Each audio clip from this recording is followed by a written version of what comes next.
બેટા શું કહે છે? અહીંયા શું છે? હું થાકી રહી છું તારે રોજ રોજના નાટક સાંભળીને.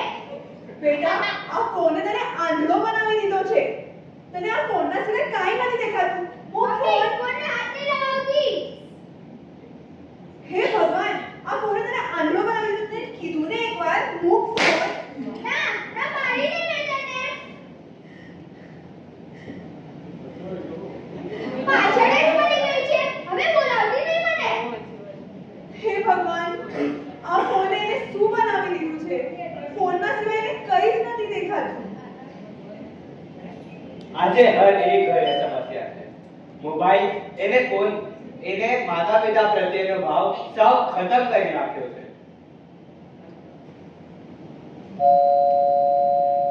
અરે શેઠ સાહેબ, તમે અમારા ઘરે? તું મને ઓળખે છે? હા, મારી મમ્મી તમારા ત્યાં કામ કરે છે. તમે એ સુશીલા કંપનીના માલિક ને? તમને તો આખું શહેર ઓળખે છે. તને ખબર છે બેટા સુશીલા કોણ છે અને હું સુશીલા કંપનીનો માલિક કેમ બન્યો? ના. તો સાંભળ, હું બહુ જ મિડલ ક્લાસ ફેમિલીમાં જન્મ્યો હતો.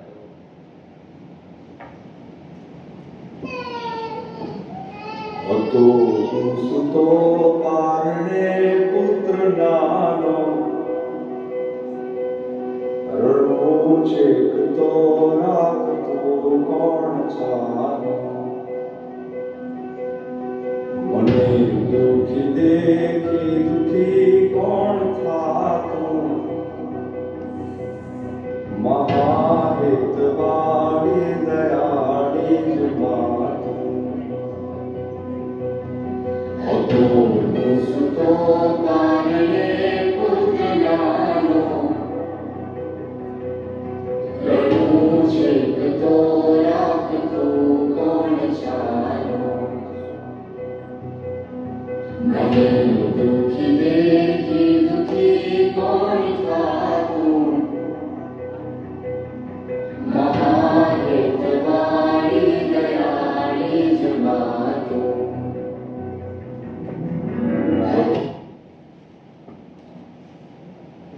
મારા મમ્મી પપ્પાએ ઘણી મહેનત કરી, મને ભણાવ્યું ગણાવ્યું અને લાયક બનાવ્યું.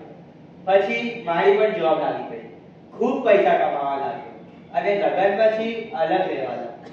માતા પિતાને તો એકદમ ભૂલી જ ગયો હતો, પણ ત્યારે જ કુદરતે મને જોરથી ઝાપટ મારી અને મારી બંને કિડની ફેલ થઈ ગઈ. આ વાત સાંભળીને મારા વાઈફે મારાથી ડિવોર્સ લઈ લીધો. જ્યારે હું બેડ રેસ્ટ પર હતો, મારી માએ આ વાત સાંભળી. ગાંડી ગયેલી થઈ દોડતી દોડતી મારી પાસે આવી.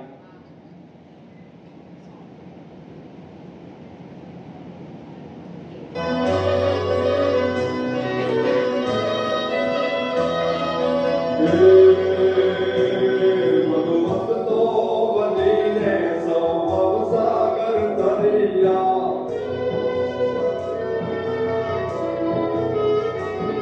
અને નામ રે જપીને પરમેશ્વર પણ મળ્યા.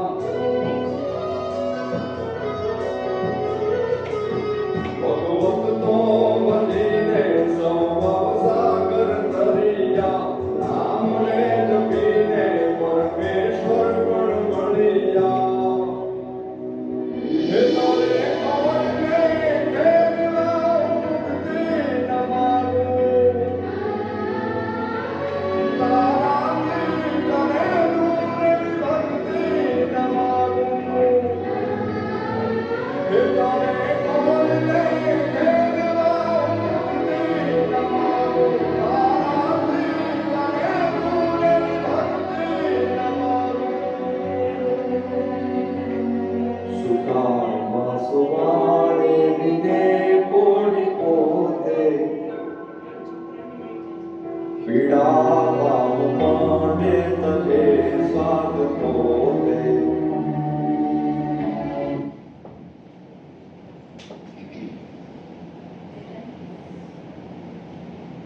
બેટા બેટા શું થયું તને? બેટા શું થયું?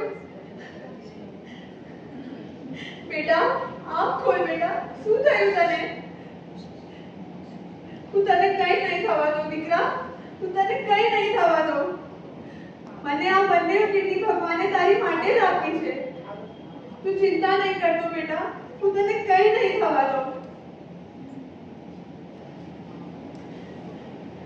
ડોક્ટર સાહેબ, મારા દીકરાને બચાવી લો ડોક્ટર સાહેબ. મારી બંને કિડની લઈ લો, પણ મારા દીકરાને કંઈ ન થવા દેતા ડોક્ટર સાહેબ.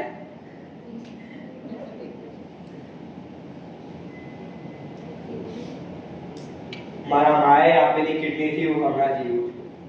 આજે ગમે તેવી ઇમ્પોર્ટન્ટ બિઝનેસ મીટિંગ હોય ને, જ્યારે મારી માનો ફોન આવે, હું બધી મીટિંગ બાજુમાં રાખીને મારી મા સાથે વાત કરું.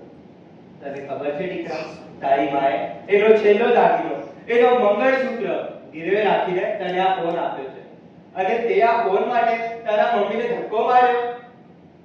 શું વાત કરો છો? તમે તો મારી આંખો ખોલી દીધી. હું અત્યારે જ મારા મમ્મી પાસે જઈને માફી માંગીશ. મને માફ કરી દો. મને માફ કરી દો.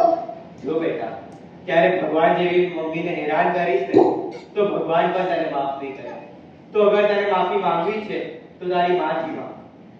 હું હમણાં માથી જઈને માફી માંગુ છું. માં, મને માફ કરી દે. મને માફ કરી દે. જા અહીંયાથી દિવ્યા. માં, મને માફ કરી દે. ના, મેં તને કીધું ને જા અહીંયાથી. કેમ બોલાવે છે મને? તું ચાલ મારી સાથે. શું છે તને? આ ફોને મને આંધળું બનાવી દીધું હતું. મને માફ કરી દે. મને માફ કરી દે. બેટા, ભૂલી જા બેટા. ઠીક છે, મેં તને માફ કર્યું. તું પણ ભૂલી જા અને હું પણ ભૂલી ગઈ. તું મારા માટે કેટલા બધા દુઃખો છે. તું બોલ્યા વગર